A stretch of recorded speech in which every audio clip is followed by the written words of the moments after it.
Bonjour à tous, c'est Guillaume et aujourd'hui je vais vous parler de la version 2.2 du TCF et de sa mise à jour importante concernant la conformité au RGPD. Le cadre de transparence et de consentement, le TCF de l'IAB, est un ensemble de spécifications techniques et de politiques qui aident les éditeurs et les annonceurs à se conformer au RGPD.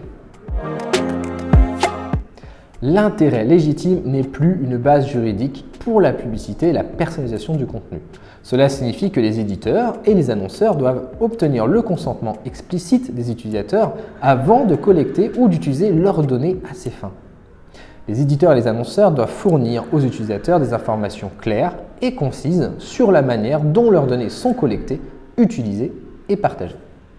Cela permettra aux utilisateurs de voir facilement quels fournisseurs de données tiers ont accès à leurs données sur le premier niveau de la bannière de consentement.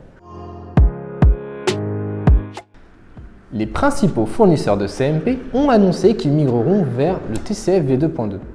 Didomi propose sa nouvelle version de sa CMP depuis septembre 2023. Les autres solutions, comme OneTrust et Trust Commander, ont également annoncé leur intention de migrer vers le TCF v2.2 à une date ultérieure.